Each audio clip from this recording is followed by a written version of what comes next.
here. Okay. Good. Om Sahana Vavatu Sahano Bhunaktu Sahavidyan Karava Vahai Tejasvinavadhitamastu ma vidvisha vahai. Om Shanti Shanti Shanti. Om. Good. Nice to see you all for our weekly satsang. Welcome to you. Also, welcome to the many students who will be watching this satsang online. And what we're doing here is taking questions both from our online students and from our local students here in New Jersey. Quick comment for our online students, and that is when a class or satsang is not posted, it's because it didn't happen. Sometimes we can't. Last weekend we had to cancel classes because I wasn't feeling well. And for those of you watching online, you may or may not know that here in New Jersey, we can get a foot of snow from a storm. So in winter especially, we sometimes have to cancel classes due to weather problems. So if a satsang or class isn't posted, it means that it was canceled. So we will start with some questions. I just want to double check this. Yeah. Some questions from our online students. By the way, those of you who are watching this online, you can send me your questions, SwamiT at arshabodha.org. Be sure to write Satsang Question in the subject field. And then in the following week's satsang, I will try my best to answer your questions. And then I'll post that and you'll be able to get your answers. First question today from Vandana. She says she is following the teachings of karma yoga and wants to know, how can I draw the line between work and workaholism? First of all, neither work nor workaholism are karma yoga. So let's deal with his work and workaholism first, and then we'll talk about karma yoga. What is the difference between work and workaholism? It's simple. One is healthy, the other is not. That's a simple enough definition. If it's hurting you or your family, sometimes if some people are away from their families too much, so if it causes harm, stop. You know the bad joke, the guy goes to his doctor, says, "Doctor, it hurts when I do this." Doctor says, "Well, don't do that." So if you, sorry, bad joke, if you are in a situation where work is causing some kind of harm to you or your family, then get out. Whether it's workaholism or not, it's an unhealthy situation, get out. But then she goes on to say, when I explain this, when I work, sometimes this leads to problems, finding a balance between work and home. And that's a very common experience, trying to balance a profession and balance your personal life. Many, many people have that problem with balance. And that's really a worldly topic. So how to balance? So if you're, I don't need to tell you, whoever has this problem, you know better than me, right? How to balance your work and home life. But this is related to a similar question when people ask how to balance my sadhana and work. That's a different issue. How to balance my spiritual practice and my worldly activities, which would include not just work, but everything you do. How to balance them. Very common question. And the question, this is one of the situations where the question has a problem. And there's another American joke when somebody asks you, have you stopped beating your spouse yet? That question. How do you answer? So you can't answer that question because the question is defective. And we won't talk about all the logic. But there's a defect in this question, which is that there is such a thing as a balance between spiritual life and worldly life. That very concept is the antithesis of karma yoga. That's right. The moment you make a division between worldly activities and spiritual activities, you have pushed karma yoga out the door. Karma yoga, as most of you know quite well, is the transformation of ordinary worldly activities into spiritual practice. There are many ways to do that. A third of the Bhagavad Gita is devoted to that very topic, so we need not talk about how, but we can make this observation. If you are trying to balance worldly life and spiritual life, you've already made the mistake of making them separate, divided. The goal of karma yoga is to remove that division so that all life is spiritual. When you're at home, you are a spiritual practitioner. When you are at work, you are a spiritual practitioner. When you are cooking dinner, you are a spiritual practitioner. That's karma yoga. And let me just illustrate it with, it's a very common mistake. A mistake I made back in the, I guess, late 1970s, early 1980s. I had a demanding profession and was working a lot, and I was trying to maintain balance between my spiritual life and my work life. And what I had done was I devoted the first 2 hours of each day to spiritual practice. And then I would go off and work for 12, 14 hours. But I worked for those 12 or 14 hours thinking, at least I got my 2 hours of spiritual practice in this morning before going to work. Do you see the defect in my approach? Tell me, if I'm doing spiritual practice for 2 hours a day and working for 14 hours a day, which will have more effect? That's as I said before, the antithesis of karma yoga. We need to remove that division so that we maintain the attitude of being a spiritual practitioner at all times, in all situations. That's a simple way of understanding karma yoga. Okay, then take a couple more here, and then I'll take some questions here.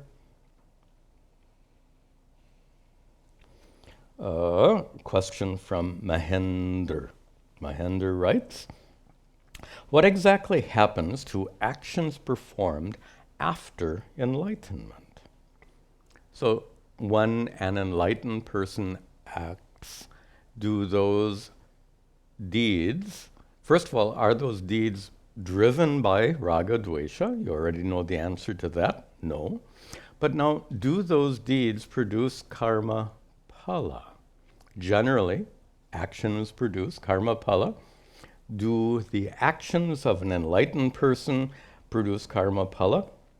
And then he has his own theory. This is Mahendra's theory. He says, is it reasonable to assume that after enlightenment and the assimilation process, wherein the agent of action transitions from manas to intellect, agent of action transitions from manas to intellect, I've never seen that taught anywhere. And therefore you exclusively engage in dharmic actions by discerning the difference. After completing prarabdha karmas could lead to the cessation of further rebirths. It's fairly complicated, but this idea of agent of action transitioning from manas to buddhi, mind to intellect, I think what Mahendra means is that our decision-making process is often driven by emotions, driven by raga, dvesha, manas.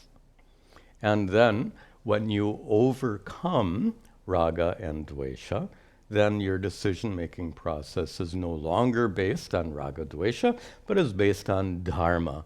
And that discernment takes place in the buddhi, in the mind. I'm pretty sure that's what Mahendra means here.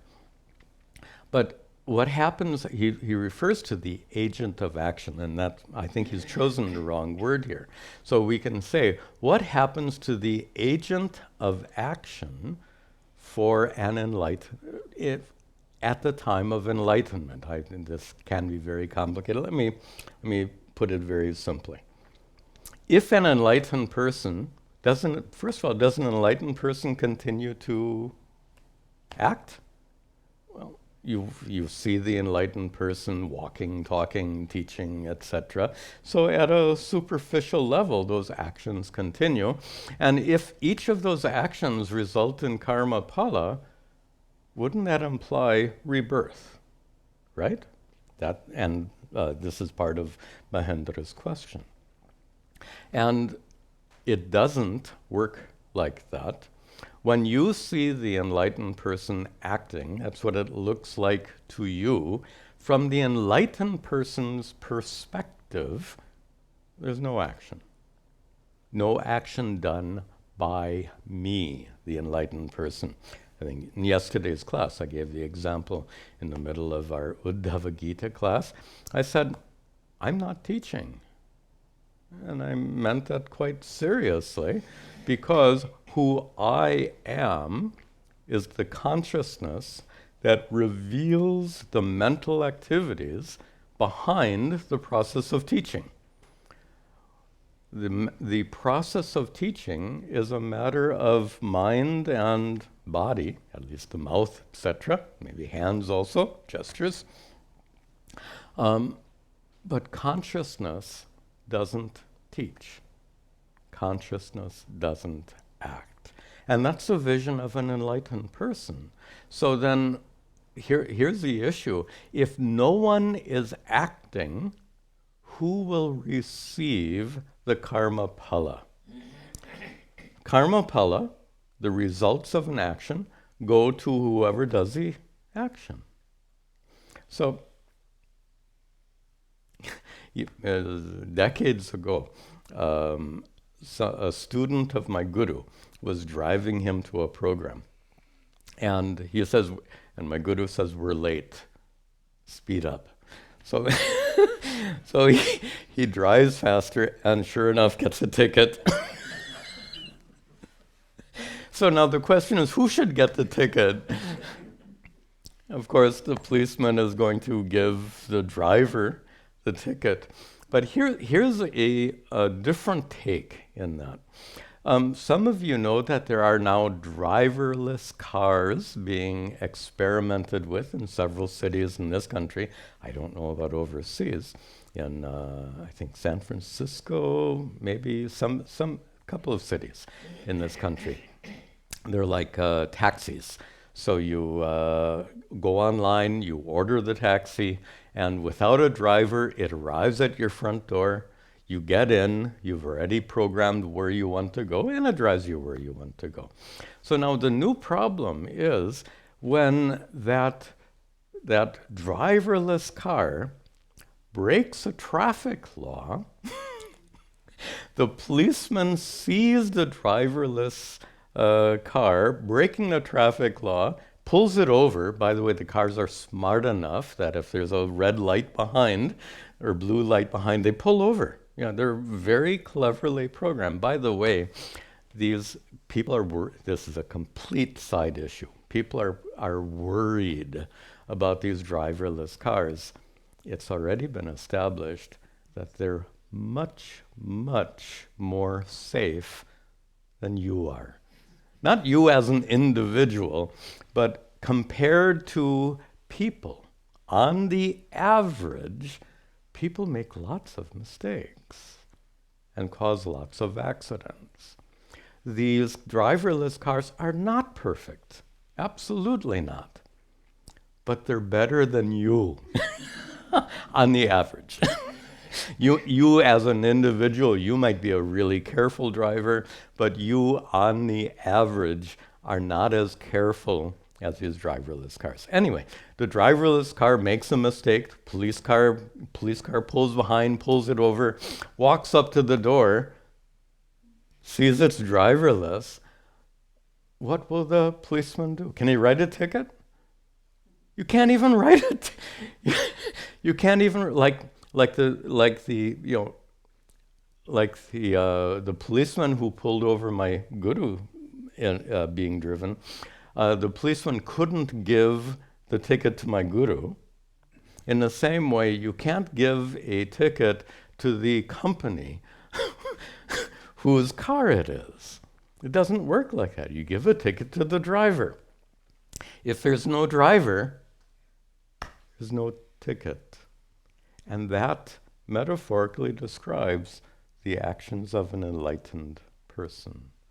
There is no karta. What that means is no identification with the activities of the body and mind that are engaged in actions.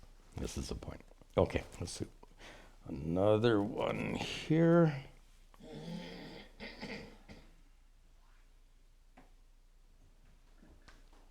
Yeah, let's see.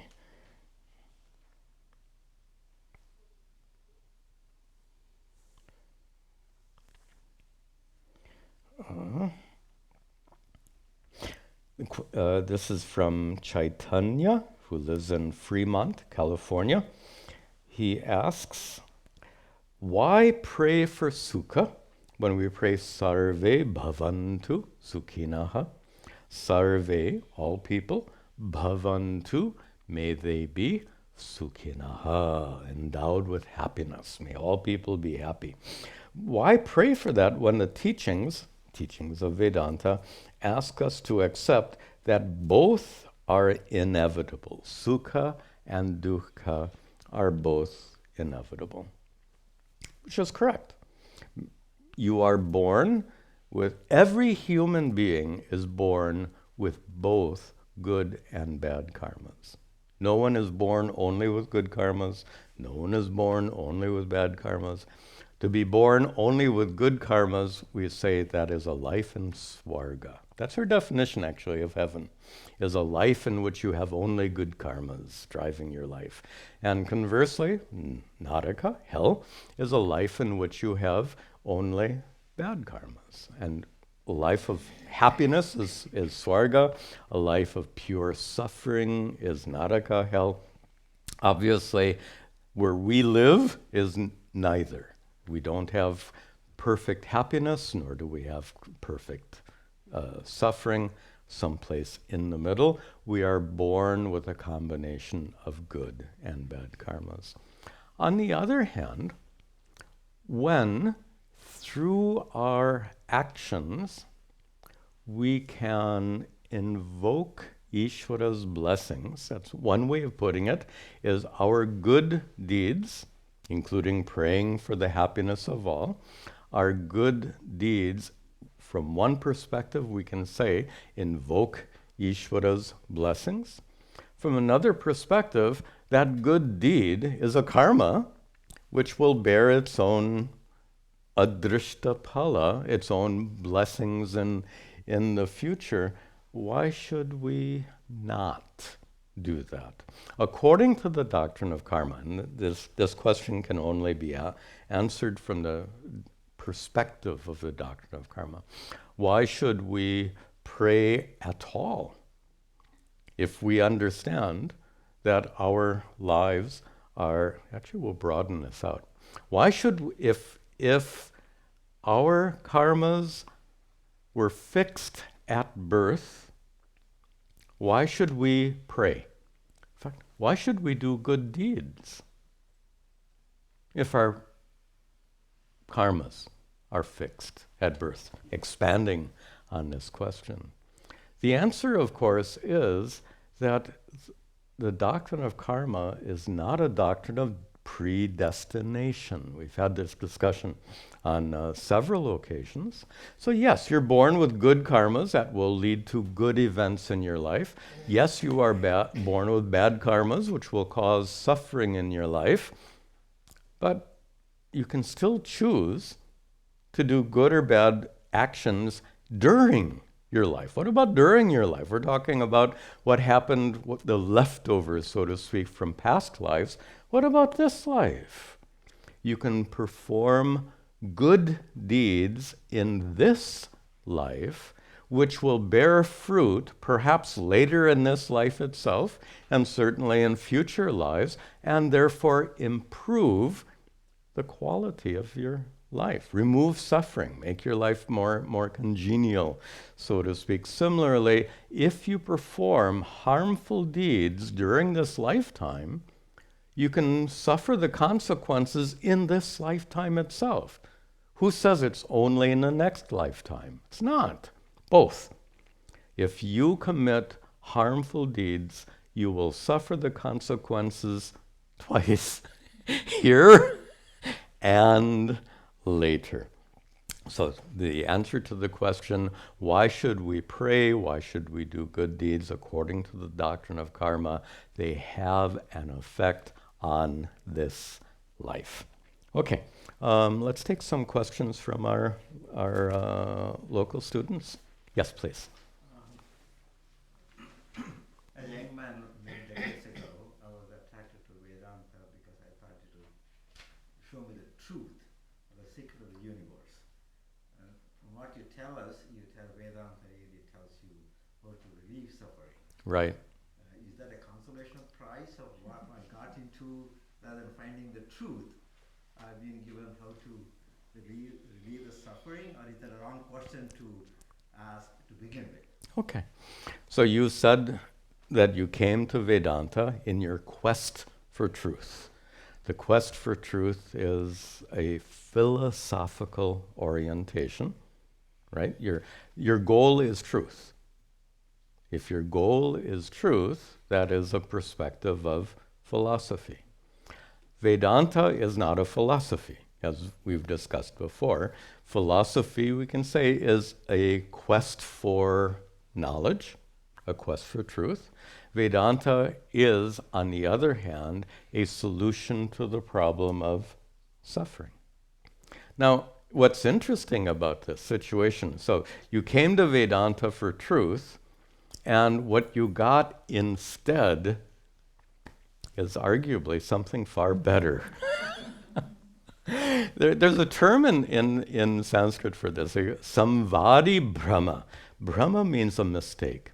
And usually mistakes have negative consequences. Occasionally, a mistake can have a positive consequence. So the example they give is if you're walking down the beach and you see something shiny, and you think maybe it's a piece of glass. You bend down and it's a gem. Not a piece of glass, but it's a gemstone. So you thought it was a piece of glass, you made a mistake. But that mistake had a positive outcome. So this is what happens in Vedanta. One who is attracted to Vedanta from a philosophical perspective, that is seeking truth, seeking spiritual knowledge, seeking spiritual wisdom, if that person later discovers that Vedanta is not philosophy, Vedanta instead is a solution to the problem of suffering, then that mistake has a good outcome. That's like instead of finding the glass, you got a gemstone. Instead of finding philosophical wisdom, you can gain freedom from suffering. So that's a really great example. the samvadi brahma, a mistake that has a good consequence. Any follow-up? Okay, good. Another question here, please. So for a long time, the consciousness was kind of banned word from the science, like modern science. So nowadays, like maybe for a couple of decades, the Western science started to investigate into the question of consciousness.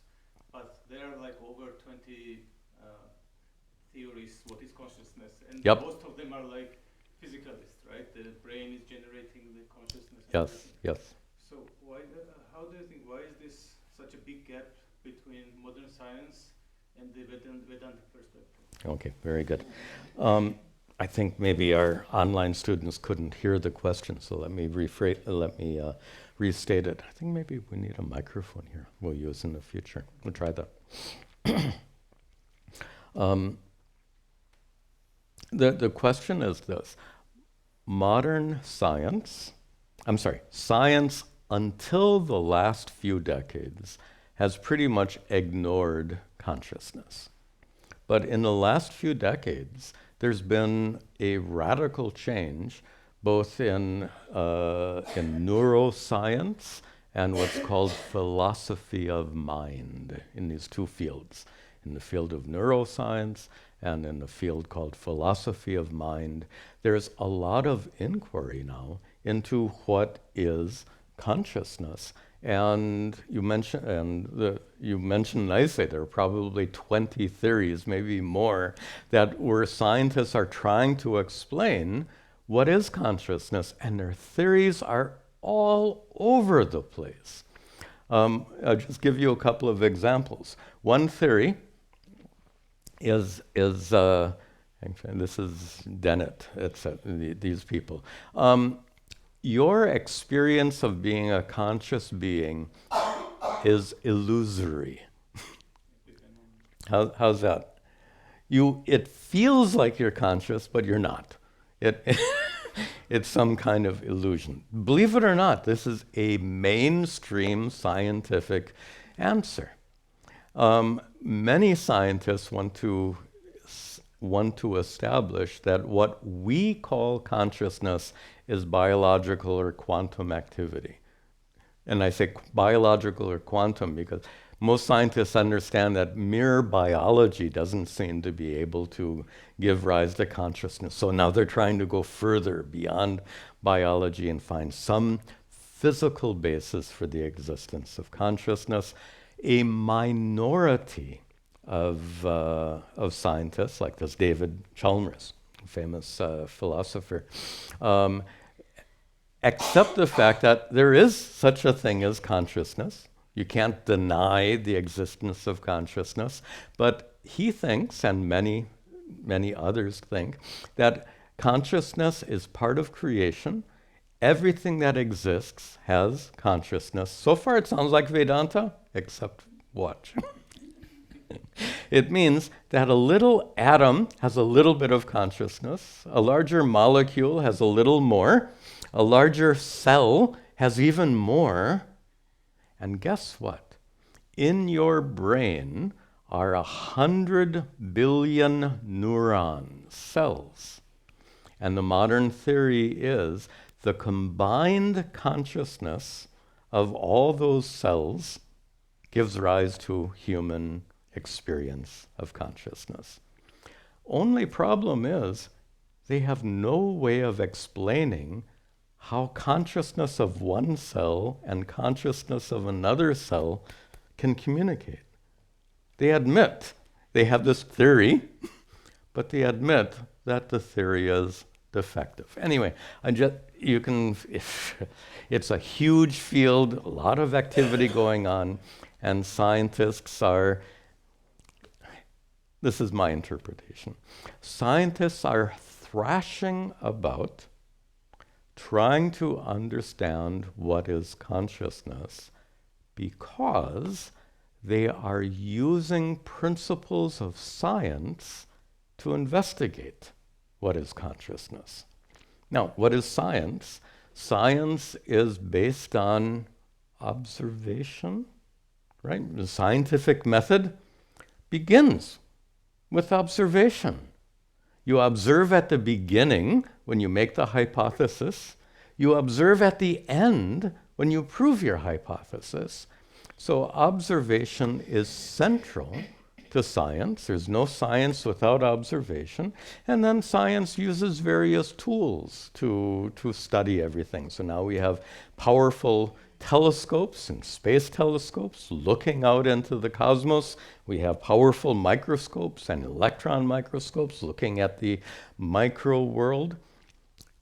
Science begins with observation and uses tools like microscopes and mathematics to understand what is observed.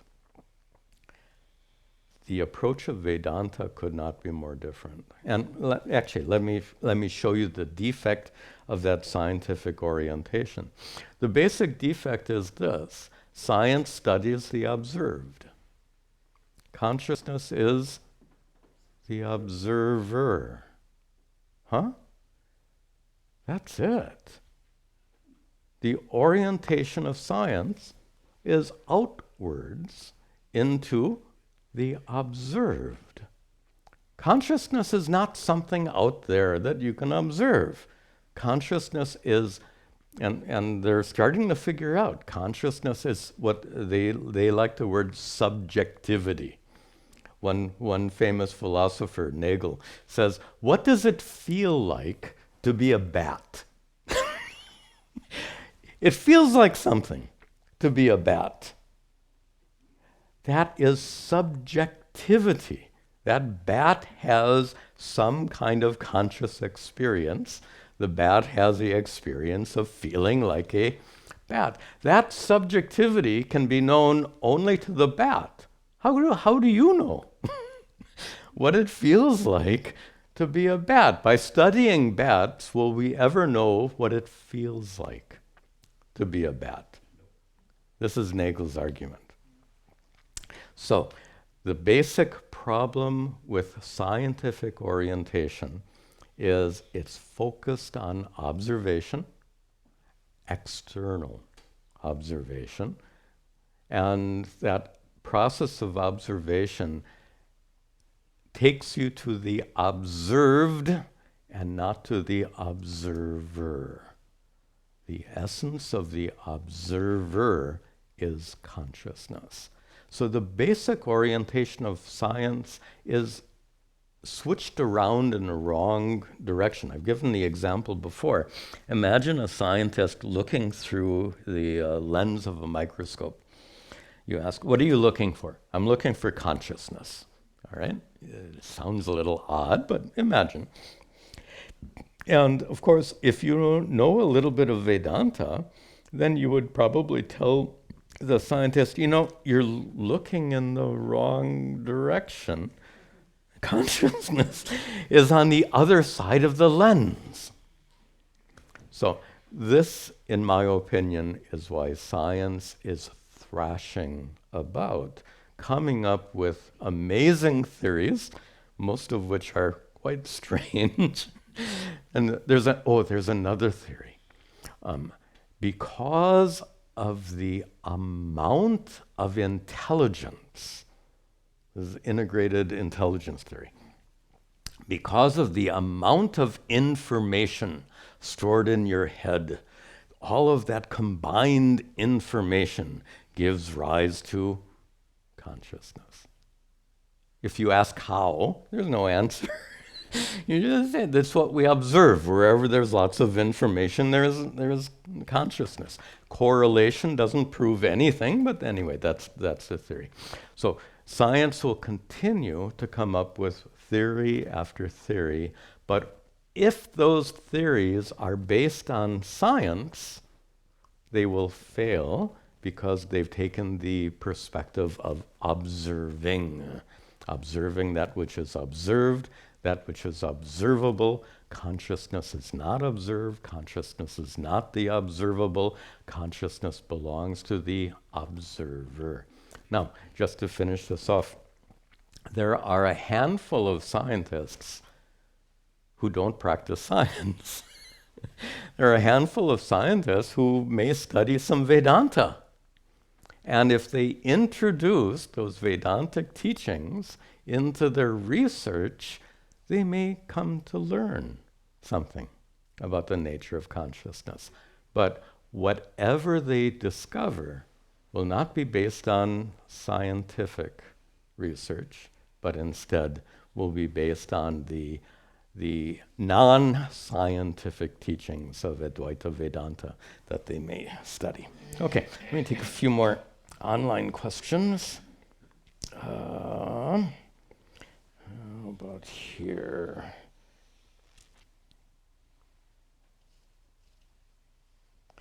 In one of your videos, this is a question from Arju. Arju, does it say where he lives? No. Arju. Perhaps in India. So Arju writes, in one of your videos, you mentioned how Pujya Swami Dayananda, my guru, once struggled with getting into samadhi. And he got so frustrated, he gave away all his books. And then he met Swami Pranavananda. This is largely correct. And he realized that he received from Pranavananda a key to understanding the scriptures, and that key was understanding that the scriptures are an independent means of knowledge called pramana. After understanding, and now his question, after understanding this, was he able to identify the key? Obviously. Oh, that's not the question. And after understanding this, he was able to identify the key, that Vedanta is a means of knowledge. I'll talk more about that. But now the question is, was he able to get into samadhi after that? And what is the state of samadhi? So Arju has made this really common confusion between samadhi and enlightenment. These are absolutely separate things. Samadhi is an experience. And actually in Patanjali's Yoga Sutras, he gives a whole array, different kinds of samadhi. At least, I think, 9 different kinds of samadhi are identified in those Yoga Sutras. And samadhi is a condition of your mind. This is some of you have heard this before, but it is so fundamental. Appreciate its importance. Samadhi is a state of mind, correct? Is it possible to have a permanent state of mind? The only example I can think of is coma. Maybe coma can be a permanent state of mind. But other than that, our experience is mind changes constantly. Full stop. If one gains samadhi, you enjoy it, then it comes to an end. By the way, Patanjali in his Yoga Sutra is not dumb. He recognized this problem and goes through extraordinary lengths to come up with a complex explanation for how samadhi can actually result in a permanent state of freedom. It's very complex and is very non-Vedantic, highly involved with the laws of karma. Anyway, it's not, at least in my opinion, it's not very helpful, so we'll set that aside. So if we understand samadhi as a transient state of the mind, that certainly cannot be enlightened. You can't go into samadhi and then emerge and say, yes, I was enlightened for 10 minutes. That's silly. So enlightenment is not samadhi. Enlightenment is completely dissimilar, uncoupled from samadhi. Here's something you'll be surprised to know. You can become enlightened without ever experiencing samadhi. I'm not making this up. This is Sri Shankaracharya's teachings. There's no necessity. There might be a necessity to prepare your mind through meditation, but to achieve, everyone talks about nirvikalpa samadhi. Suppose you don't attain nirvikalpa samadhi. No problem. Just meditate. Meditation will prepare your mind for Vedanta to lead you to discover what you want to discover. And this is a part that Arju refers to, which is correct, and that is not that my guru was striving for samadhi, he was striving for enlightenment, not samadhi, and he wasn't getting it.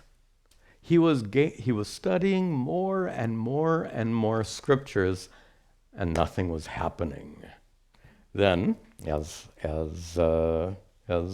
Arju says, it's a true story. My guru, by the way, he had already devoted, I think, 15 years of his life. He was a brahmachari, living a full-time life of a full-time spiritual seeker. And at one point, he got so frustrated, he was going to give it all up. And he actually gave away his books. And he says, I've got to try something else. And then, fortunately, someone advised him to meet this teacher in Andhra Pradesh. He was in Tamil Nadu then.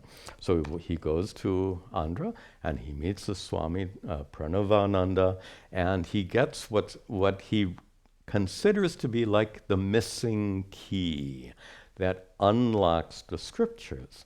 And the missing key is your approach to the scriptures. And this brings us to a topic we've talked about many, many times, and that is the scripture is not a collection of spiritual ideas, wisdom, concepts.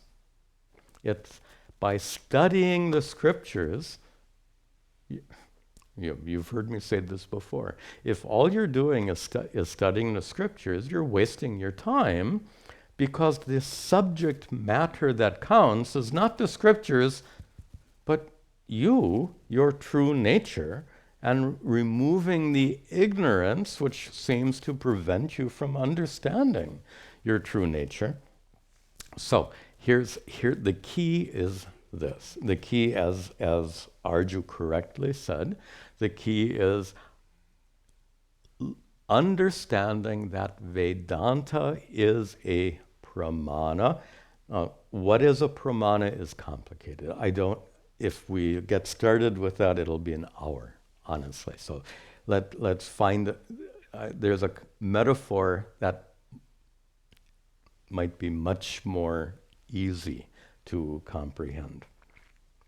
Suppose you have a map, and you start learning all the information on the map. The names of all the cities, populations, where they're located, what are the roads that connect them, where are the airports, you can learn all this stuff from a map. Yeah. What is the purpose of a map? The purpose of a map is to lead you to a destination. If you use the map only for the sake of extracting information, you are not using the map correctly. The map is intended to lead you to a destination. If you use the map correctly, you can reach a destination. It's very powerful when it's properly used. And when you're merely gaining information from the map, you don't go anywhere. So this is what it means to understand Vedanta as a pramana. Vedanta is not a compilation of scriptural wisdom. Vedanta is like a map insofar as it is meant to guide you on a journey, but the journey is not outside on the road. This journey is an inward turned journey. So, like a map guides you on the roadways, the teachings of Vedanta are intended to guide you on a process of self-inquiry, atma vichara. So that's the so-called key. And it was transformative in my guru's life. If he failed to discover that, I wouldn't be here. Because he wouldn't be who he was, and the only reason I can teach is because of his wonderful teachings. So this is the key. The complex way of saying it is Vedanta is an independent means of knowledge, a pramana. That's a very technical expression. Very simple way to understand it is Vedanta is not a compilation of scriptural wisdom. It is, however, a method intended to guide you on a process of self-inquiry. That's a good way of understanding. Take a couple more questions here.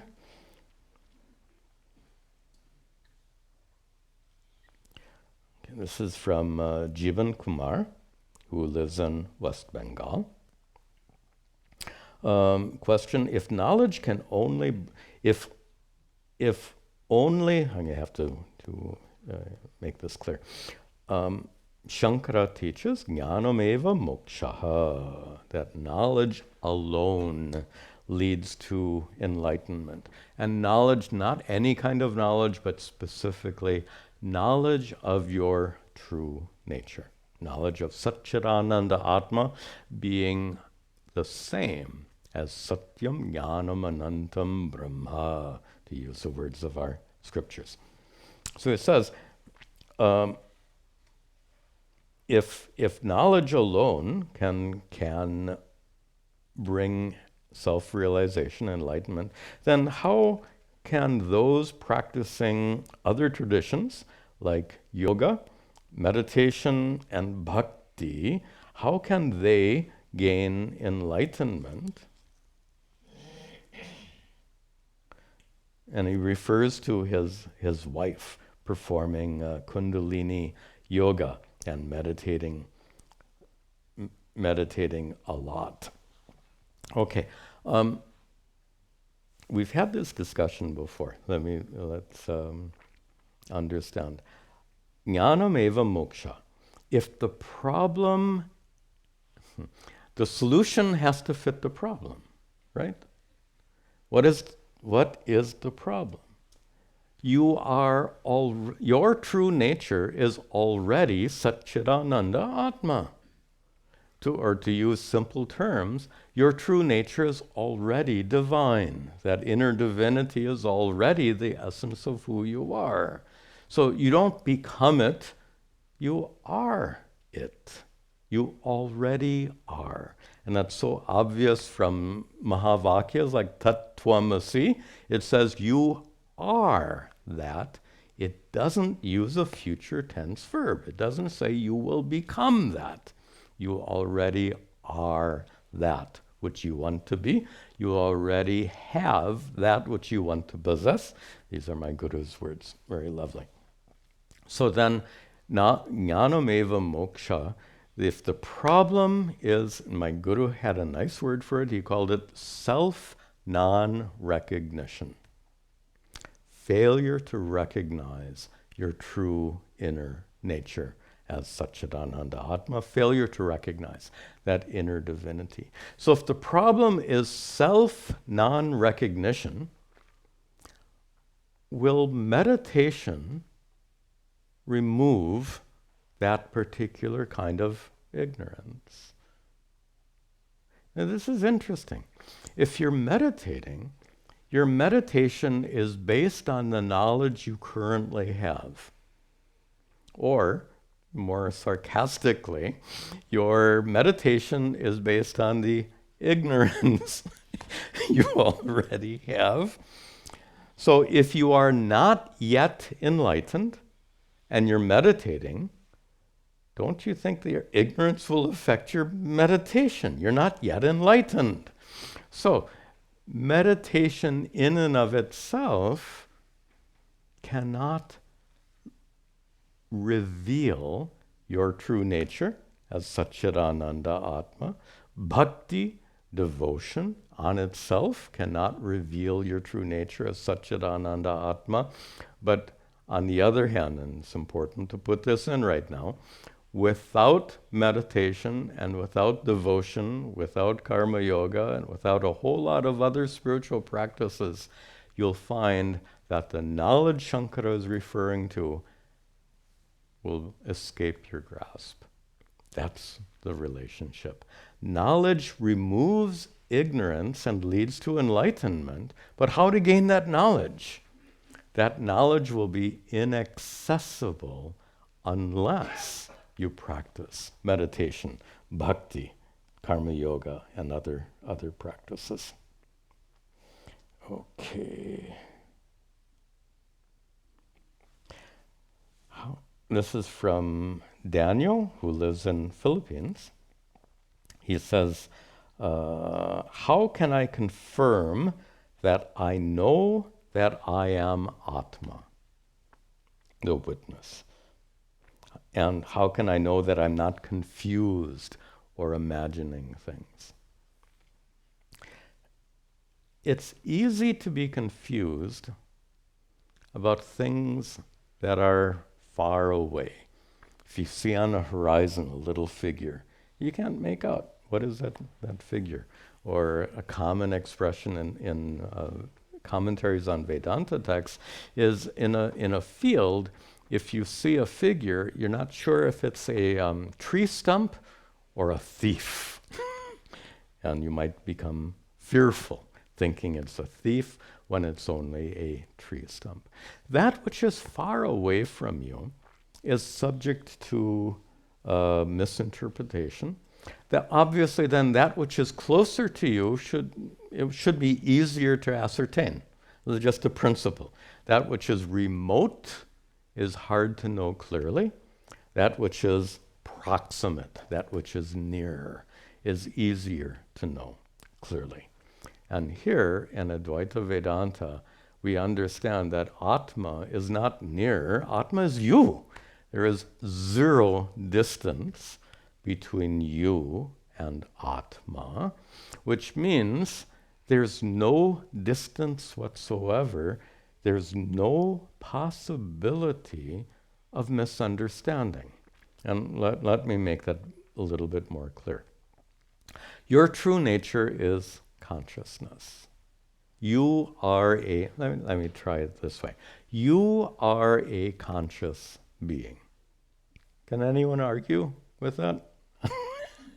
You can't argue with that. Anything else you can argue with, but you can't argue with the statement that you are a conscious being. How did you figure that out? Did you have to study a lot of Advaita Vedanta? You studied Bhagavad Gita, you studied the works of Shankara, and now you know, I am a conscious being. You don't need Vedanta to know that. You know it, then how? It is self-evident. In Sanskrit, swata siddha, self-evident. That you are a conscious being is a self-evident truth. Is it possible to make a mistake about a self-evident truth? What would that be? I am not conscious or I don't exist, right? Those would be the two mistakes. If I am a conscious being, the two possible mistakes, actually three. One is I'm not conscious. Two is I don't exist. Three is I'm neither conscious nor existent. They have fun with this. So these mistakes can be made. Is it possible to conclude? Is it possible for you to make the mistake of saying, I'm not conscious? Not possible. Can you make the mistake of saying you don't exist? Not possible. That you are a conscious being is a self-evident truth about which it's impossible to have confusion. But, always a but. But it's possible to have wrong conclusions about a self-evident Atma. Let me explain. that you are a conscious being is self-evident. But that you as a conscious being are affected by happiness and sadness in your mind is your conclusion. That you are a conscious being subject to suffering due to illness and disease is your conclusion. That you are a conscious being who is born and subject to death is your conclusion. Turns out, not surprisingly, all these conclusions are wrong. Here's a very interesting way of describing Vedanta. The role of Vedanta is not to reveal your essential nature as a conscious being. Why? You already know. You don't need Vedanta to know. Self-evident, self-revealing. The role of Vedanta is to remove all your wrong conclusions, heaped on top of that self-evident truth. So when you say, I am a conscious being subject to birth, death, suffering, etc., those are your conclusions. They are wrong conclusions. Those conclusions are removed, negated by the teachings of Vedanta. And those are the conclusions that make you suffer. If your only conclusion about yourself is, I am a conscious being, there's no suffering. Suffering, what is that? You have to work at suffering. You have to get into it, as they say, which means suffering requires some mental activity. Suffering requires, in Vedantic terms, suffering involves identification with your body and mind and other things. That is the source of suffering. So, your true nature is conscious being, but it turns out what Vedanta, by the way, it's not that Vedanta reveals nothing. What Vedanta does in fact reveal, which you can't know without Vedanta, you can know that you are a conscious being. But without Vedanta, you can't know that your consciousness is not yours. Without Vedanta, you can't know that what you call your consciousness is actually the fabric of reality, Brahman. And this is what is known through Vedanta. That you are a conscious being, self-evident. That your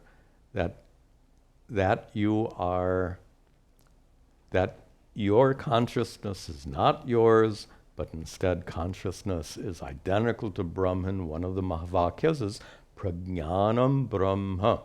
Brahman is consciousness. That discovery is made through the teachings of Vedanta.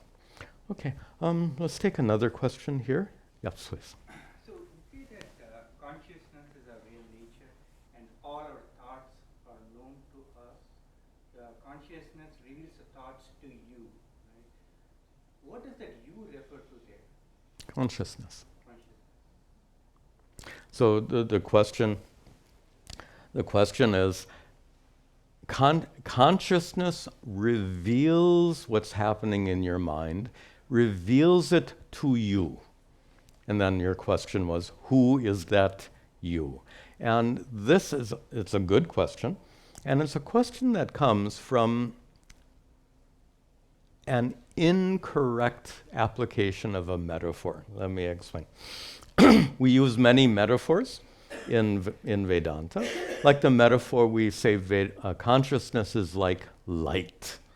Light revealing, like this light reveals my presence on the chair. In the same way, the light of consciousness reveals what's happening in your mind. Very common metaphor, and that's the basis for your question. But now, here's the problem with that metaphor. And before I point out the problem, let's recognize that every metaphor has a problem. If a metaphor were perfect, it wouldn't be a metaphor, it would be the actual thing. So all metaphors have shortcomings. Every metaphor has a shortcoming. We should use those metaphors knowing their shortcomings. So what is the shortcoming of this metaphor? Consciousness, the light of consciousness reveals all the activities of your mind. It's a very, very important and helpful metaphor. What is the limitation? That light reveals my body to you, sitting in this room. But that's not what the metaphor is meant to show. What the metaphor is meant to show is you are that light. It's not that the light is also, you are there and the light is there. No, you are that light of consciousness that reveals the activities of your mind. You know, there's a common mistake here, just to take it one more step. When someone says, a common expression, I possess consciousness. Now that seems like an innocuous statement. I'm a conscious being, I possess consciousness. There's a problem with that idea of possession.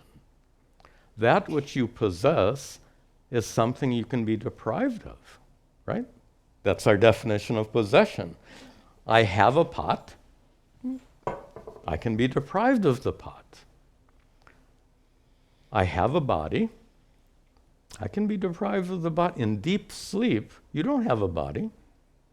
In dreams, you don't have this physical body, so you can be deprived of the body. In deep sleep, you have no mind. So to say, I have a body, fine. To say, I have a mind, correct. To say, I have consciousness is problematic because your existence in the absence of a body is conceivable. By the way, I was reading David Chalmers, and he loves they're called conceivability arguments. This is all this complex stuff. Gives you a headache. Gives me a headache anyway. So here's the point. You can conceive of yourself without a body. You can conceive of yourself without a mind. Can you conceive of yourself without consciousness? There it is. You do not possess consciousness. You are that consciousness. And in this metaphor, you are that light of consciousness that reveals the activities of your mind. Does that work for you? Okay. One more question here, please. To follow up on the consciousness, if this was so self-evident and our true nature of consciousness is what the real being is, why is it so difficult to tap into that and we associate ourselves with our mind and our bodies? Is that kind of a manufacturing defect?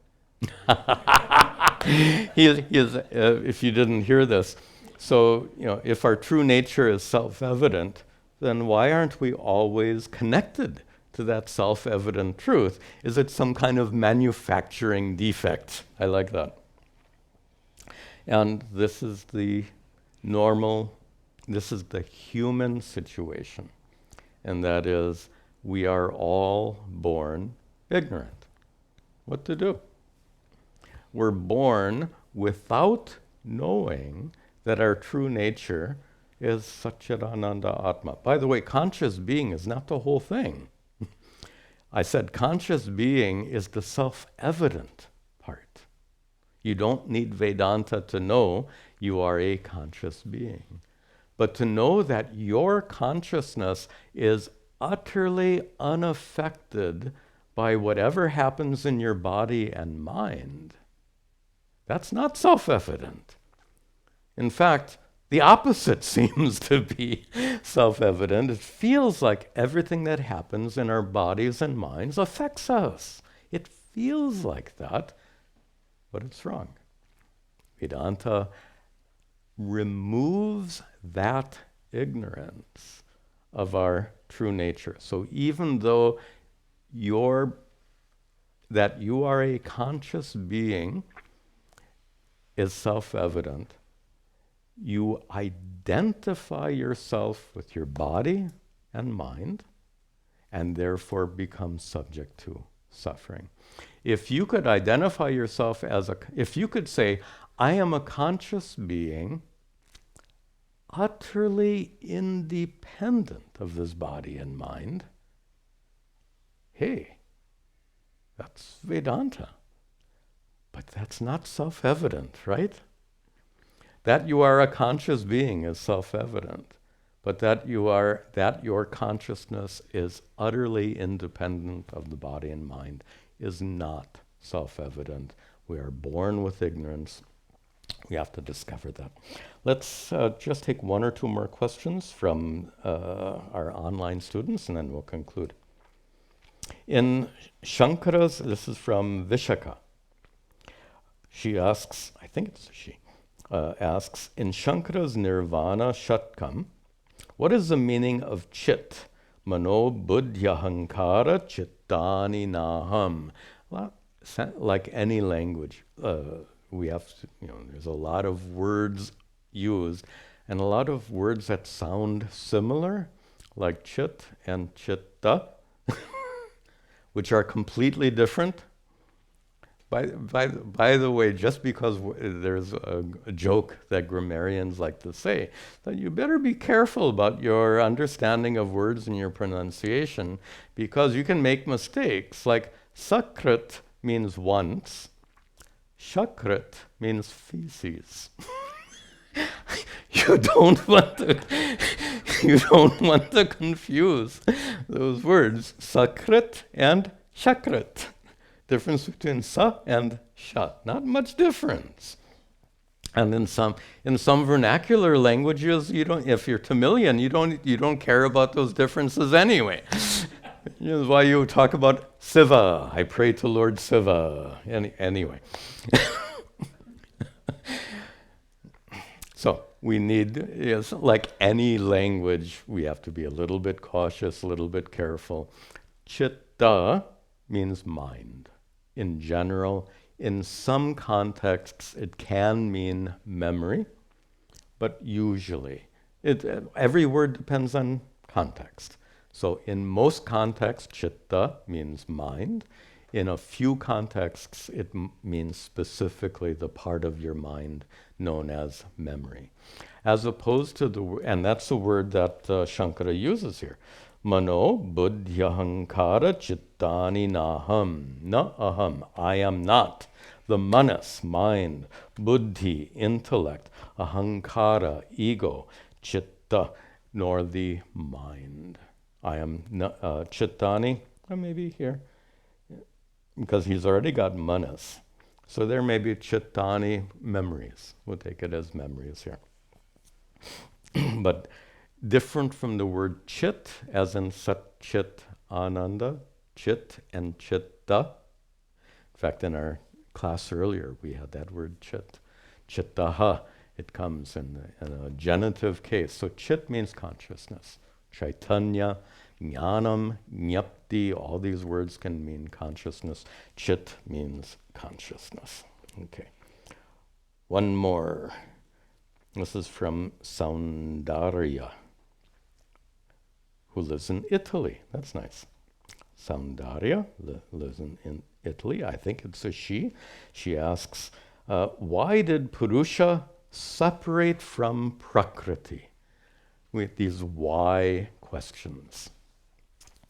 Purusha, by the way, purusha and prakriti is a reference to the philosophy known as Sankhya, which is a parallel to Advaita Vedanta.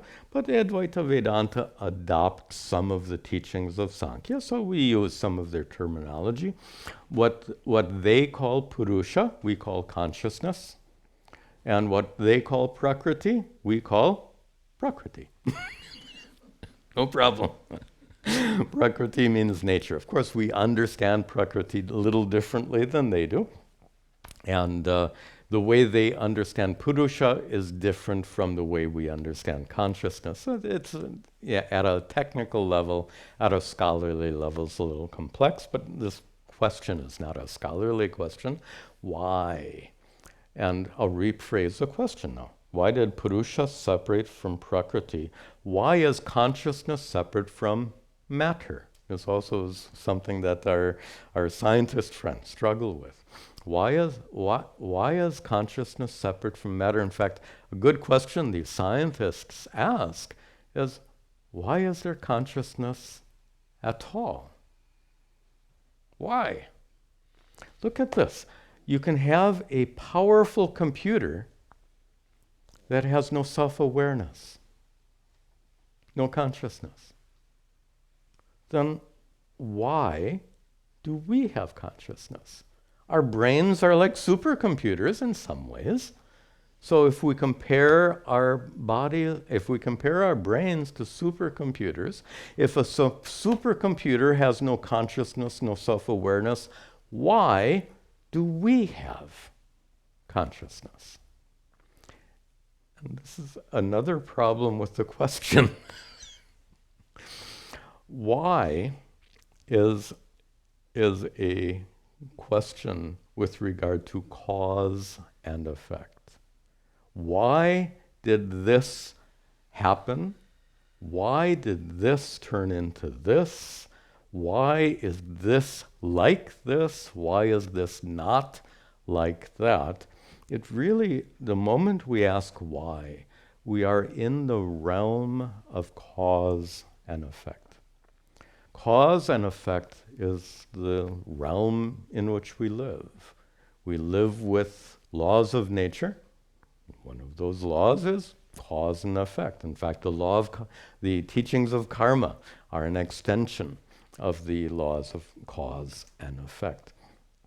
But there are sometimes, in some situations, you can't say why. So if milk turns into curds, yogurt, you can say why. And you can investigate that. I think, what do you put some lemon juice or something in? I don't know it. I've never made yogurt, but there's some way. Or you put some old yogurt. Is that right? Yeah. See, I know this. How about that? I've never done it, but I know that much. Okay. So you can investigate. There's a cause-effect relationship, so you can investigate that cause-effect relationship. But there are some occasions, some situations in which you cannot investigate cause-effect relationship. For example, in science, we understand that the universe began with the Big Bang. If you say, why did the Big Bang, before it went bang, it was called a singularity. So if you ask, why did the singularity bang? And that's an unanswerable question because you're asking about cause-effect relationships which only exist after the fact, after the Big Bang. A simpler example is you say, when did the singularity go bang? 2 o'clock in the morning? Wait a minute. Time didn't exist. Where was the Big Bang? Where was that singularity before it went bang? There was no space. So these questions with regard to cause-effect relationships end up being invalid. And that's a problem that we have in spiritual life as well. Some of these questions are invalid because we're talking about things that don't have a cause-effect relationship. They have no interaction whatsoever, like consciousness and matter. And this is a problem scientists are up against. There is no relationship between consciousness and matter. One cannot affect the other. Consciousness can't affect matter. Matter can't affect consciousness. Consciousness, purusha. Matter, prakriti. They exist in different levels of reality. And I'll finish with this final observation. Different levels of reality. What is the relationship between this pot and the pot I dreamt about last night. Do I have two pots? Do I possess two pots? I have this pot in my hand. I also have the pot I dreamt about last night. Well, the pot I dreamt about last night only had existence in that dream. In this world, it has no existence. So there's no relationship between this pot and the dream pot. We can't count 1, 2, because they are utterly unrelated, different kinds of reality. One is part of a dream reality, the other is part of this vyavaharika, this worldly reality, this reality of cause and effect. Now, to finish this up, what is the relationship between this pot and pure consciousness? Bear in mind that consciousness, being all-pervasive, is present inside the pot. It's present in the walls of the pot. It's present in every particle of clay. So then, what is the relationship between pure consciousness and this pot? And the answer is, there's no relationship whatsoever. There are different kinds of reality, different kinds of existence. Like this pot has no relationship or similarity to the pot in a dream. Consciousness has no relationship with this pot. If you say it's in the pot, that's your perspective. From the perspective of consciousness, all pervasive. So this is the problem then. If you say, how, here's the question that's often answered. Why did consciousness produce this pot? Cause, effect, relationship between two things that are utterly unrelated. Now, we'll leave it here. I understand this is a little abstract because we're talking about abstractions like consciousness and matter, but, pardon the pun, but it matters. That's bad, I'm sorry. It matters because we suffer because of our confusion. And by removing that confusion, we become free from suffering. So with that, let's conclude our session. Om sarve bhavantu sukhinaha, sarve santu niramayaha, sarve bhadrani pashyantu, ma kaschid dukha bhag bhavet, asato ma sadgamaya, tamaso ma jyotirgamaya, mrityor ma amritangamaya. Om shanti shanti shanti. Om Tat Sat. Very nice.